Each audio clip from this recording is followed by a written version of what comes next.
संगत को भी बहुत बहुत जय गुरु जी। गुरु जी हैं तो सब कुछ है। गुरु जी के बिना हम कुछ भी नहीं हैं। गुरु जी में हर पल पल में समाये हुए हमारे बीच में। 2004 में मैं गुरु जी से मिली। मुझे गुरु जी ने बुलाया। मैं वहाँ गई, बड़े मंदिर। उस दिन शिवरात्रि का दिन था। शिवरात्रि के दिन पे जब हम पहुँचे, उस समय संगत बहुत कम होती थी। बस बड़े मंदिर में उतनी ही संगत बैठी थी जितनी पूरी आ सकती है। 1000-1500 के करीब बंदे बैठे होंगे वहाँ पर। मैं लाइन में गुरु जी को, सब लोग उनको माथा टेक रहे थे। मैं भी उसी लाइन में खड़ी थी। काफ़ी दूर थी तो मुझे गुरु जी ने बोला, आजा ब्यूटी पार्लर वाली आंटी। मैं देख के हैरान हो गई कि इनको कैसे पता मैं ब्यूटी पार्लर का काम करती हूँ। खैर, डरते डरते सहमी हुई उनके पास पहुंची और पर्स में से कुछ निकालने लगी। कुछ क्या निकाल रही थी, वो मैं अपनी माँ की फोटो निकाल रही थी, क्योंकि गुरुजी का आदेश था कि माँ को भी साथ लेके आना। लेकिन मैं माँ को साथ लेके नहीं जा पा सकी क्योंकि उनकी तबीयत बहुत खराब थी। मैं जब फोटो निकाल रही थी तो गुरुजी ने कहा, मत निकाल फोटो, मैंने माँ को ब्लेस कर देता है। मैं गुरुजी को देखती रह गई। इतने सुंदर गुरुजी, कभी सोचा भी नहीं था कि गुरुजी भी ऐसे होते हैं। मन में छवि एक ऐसी बैठी हुई थी कि गुरुजी कोई चोले में होंगे, भगवे चोले में, लेकिन वो उस दिन काले चोले में, इतने सुंदर, ऊपर रूबीज, एमरल्ड और तरह तरह के क्या क्या लगा हुआ। मैं तो देखती रह गई उनको, और मैं यही सोचती रह गई कि ये गुरुजी हैं, पता नहीं क्या है। वहाँ पे लंगर प्रसाद किया। लंगर प्रसाद का तरीका देख के थोड़ा सा अजीब लगा। एक ही थाली के अंदर 4 लोगों को खाना पड़ा। जो सामने बैठ गया उसके साथ शेयर करना पड़ा। हम 4 लोग थे। हम 2 एक तरफ थे एक थाली में, और 2 एक दूसरी थाली के अंदर गए। खैर, लंगर करने के बाद घर आए।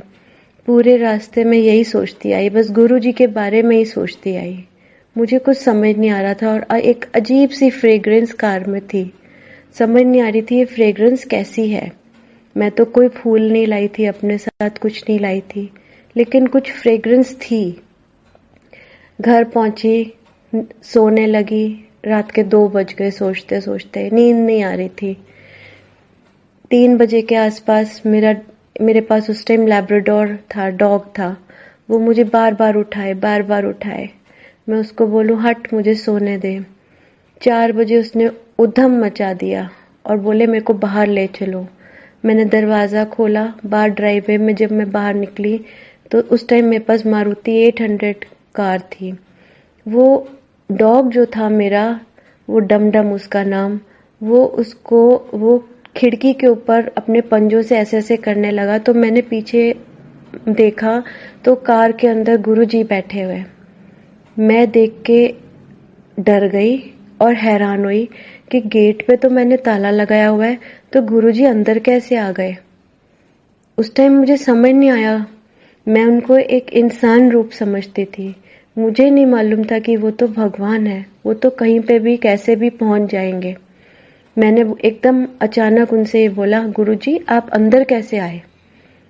ये नहीं बोला कि थैंक यू गुरुजी, आप मेरे घर पे आए हो।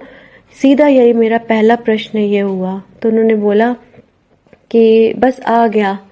तो मैंने बोला फिर आप अंदर आओ। तो कहने लगे, अंदर मैं चक्कर मार आया।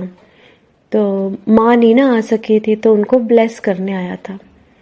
इतना कह के मैंने उनसे कई बातें करी, कहीं अपनी परेशानियां अपनी बताई। जैसे कि एक मनुष्य की आदत होती है कि मेरे को ये परेशानी है, मेरे को वो परेशानी है। मैं अपनी कहानी करती गई और वो मेरी कहानियों को सुनते गए और बोलते गए, आज से सारी प्रॉब्लम्स जो तेरी हैं वो मेरी, और मैं तेरे को ब्लेस करता हूँ, जा ऐश कर, मौज कर। ये सुनना। अंदर आ गई, डरते हुए दरवाज़ा बंद करा। फिर सो नहीं पाई। सुबह सुबह अपनी बहन को फ़ोन किया कि दीदी ऐसे ऐसे गुरुजी रात को घर में कार में बैठे हुए थे।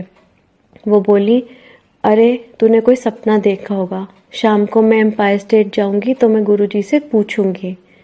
शाम को वो एम्पायर स्टेट गई और उन्होंने पहला क्वेश्चन यही किया, गुरुजी वो ऋतु कहते हैं हाँ ब्यूटी पार्लर वाली आंटी बड़ी समझदार निकली, वो मेरे को मिलने बाहर आ गई।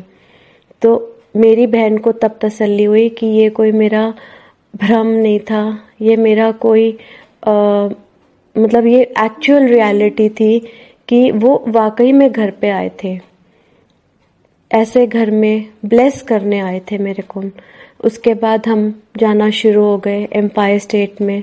हफ्ते में 4 बार हम जाते थे। गुरुजी कभी कभी डांट भी लगा देते थे, रोज क्यों आते हो, रोज क्यों आते हो, लेकिन मन ही नहीं भरता था उनको देखकर। जब भी जाते थे उनको ब्लेस, हमको एक ही ब्लेसिंग, मेरे को और मेरे हस्बैंड को और मेरी 3 साल की बेटी छोटी, जिसको कि इजाजत नहीं थी अंदर आने की, लेकिन गुरुजी उसको हमेशा अंदर आने देते थे। उसका नाम राघवी है। उसका नाम राघवी है। वो 2-2 ढाई-ढाई घंटे बैठ के वहाँ पे मेडिटेशन करती थी। छोटी बेटी 3 महीने की थी, तो जिस दिन वो मेरे साथ जाती थी उसको मैं ऊपर लेके बैठती थी, क्योंकि छोटे बच्चों को नीचे अलाउ नहीं करते थे और मैं भी डरती थी कि कहीं वो रो ना पड़े। ऐसे करके हम जाते रहते थे और जब आज्ञा लेने जाते थे गुरुजी से कि गुरुजी अब हम घर जाएं, तो यही बोलते थे, जा ऐश कर मौज कर, ऐश कर मौज कर। बाहर आके हम यही एक दूसरे से बात करते थे कि हम तो बहुत मिडिल क्लास फैमिली हैं, किस बात की ऐश गुरुजी करा रहे हैं, किस बात की मौज करा रहे हैं। लेकिन ये बात पक्की है कि गुरुजी के जो भी फॉलोअर्स बने हैं और जो भी उनके ग्रुप में शामिल हुए हैं, वो ऐश ही करते हैं और नो लुकिंग बैक। जैसे जैसे वो बस आगे ही बढ़ता जाता है इंसान, पीछे तो बढ़ने का मतलब ही नहीं है। ये हमको बाद में पता चलता है कि वो क्या कहना चाहते हैं, उनका क्या मतलब होता है। 2007 में मेरे हस्बैंड का बहुत बड़ा एक्सीडेंट हुआ। वो रात को मानेसर से आ रहे थे और ट्रेलर एक लोहे का खड़ा था। उस टाइम मेट्रो की कंस्ट्रक्शन चल रही थी निर्माण विहार पे। वहां पर वो ट्रेलर के नीचे उनकी गाड़ी घुस गई और उनके माथे पे सरिया घुस गया। ऐसा हुआ, मैं वहां पर जब लेने गई, MRI जब कराई, तो ये पता चला कि सर के 5 टुकड़े हो गए और डॉक्टरों ने जवाब दे दिया। डॉक्टरों ने बोला कि ये इनका बचना मुश्किल है, मुश्किल क्या नामुमकिन ही है। बहुत परेशान हुई, क्या करूं, मेरा एक 3 साल का बच्चा और एक 6 महीने की बच्ची, क्या करूंगी, कैसे जिंदगी काटूंगी। फिर भी मैंने अपने आप को पक्का किया और मैंने सुबह सुबह गुरुजी के यहाँ पे मैसेज भिजवाया। गुरुजी ने बोला कि ब्यूटी पार्लर वाली आंटी को बोलो कि मैंने उसके हस्बैंड को, उसके उस टाइम अंकल को बोलते थे, अंकल और आंटी चलता है इस ग्रुप में, कोई हस्बैंड कोई वाइफ नहीं है। उन्होंने बोला मैंने अंकल को न्यू लाइफ दे देती है। मेरी बहन मुझसे पूछने लगी कि जो डॉक्टर है वो गोरा है कि काला है, तो मैंने कहा गोरा है। मैं कहा लेकिन ये क्यों पूछ रहे हो, आपको गोरे और काले की पड़ी है या मेरी जान बनी पड़ी है। तो वो बोली नहीं, गुरुजी ने भेजा है। वो बोलने लगे डॉक्टर गोरा है, उससे सर्जरी करा लो। और 20 फरवरी को ये हुआ था और उन्होंने कहा 20 मार्च को वो खुद ड्राइव करके मेरे पास एम्पायर स्टेट में आएगा। और ऐसी जिसने देखा उनको, वो यही बोलने लगा कि बहुत ही बुरा हाल है, बहुत ही क्रिटिकल है। 72 घंटे क्रिटिकल थे, वो भी निकल गए, गुरुजी ने काट दिए। 20 मार्च को हम लोग गए और मेरे हस्बैंड गाड़ी चला के खुद गए। ये एक बहुत बड़ी ब्लेसिंग है। तब समझ में आया ऐश कर मौज करने का क्या मतलब है। जब जिंदगी है तो ऐश है, जब जिंदगी ही नहीं है तो ऐश किस बात की। ऐश और मौज तो वहीं से शुरू हो गई। अब जो दुख भगवान ने हमें दिए हैं वो तो हमें काटने ही हैं, लेकिन ये है कि गुरुजी जैसे बारिश में छतरी का काम करते हैं, ऐसे गुरुजी ने हमेशा हमको छतरी के रूप में संभाला, हमारा ध्यान रखा। मेरे बच्चों को भी ब्लेस किया, मेरी माँ को भी ब्लेस किया और ऐसे ही गाड़ी चलती गई। कहीं और भी लोग हैं मैं जिनको जानती हूँ। एक मेरे कज़न है, उसके बेटे को डॉक्टरों ने कह दिया था कि इसका कोई इलाज नहीं है, उसको लिवर में कैंसर है, उसका लिवर ट्रांसप्लांटेशन होना था।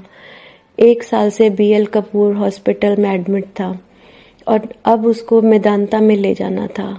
पिछले साल 16 अगस्त को उसकी वहाँ पर मेदांता में चेकअप होने थे। 15 अगस्त को सब लोग गुरुजी के आश्रम पहली बार गए मंदिर। वहाँ पर जब गए तो वो लड़का अपने कमरे में बाथरूम तक भी चल नहीं सकता था, लेकिन उसको लेके गए। वो गया, वो कहता है मरना तो है, एक बार गुरुजी के दर्शन तो मैं कर ही लूँ। वहाँ गया, उसने गुरुजी का लंगर किया।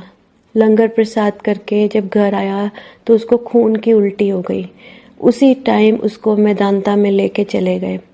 रात को डॉक्टर ने अंडर ऑब्जर्वेशन रखा, ICU में रखा। नेक्स्ट डे 15 अगस्त की वजह से डॉक्टर्स नहीं अवेलेबल थे।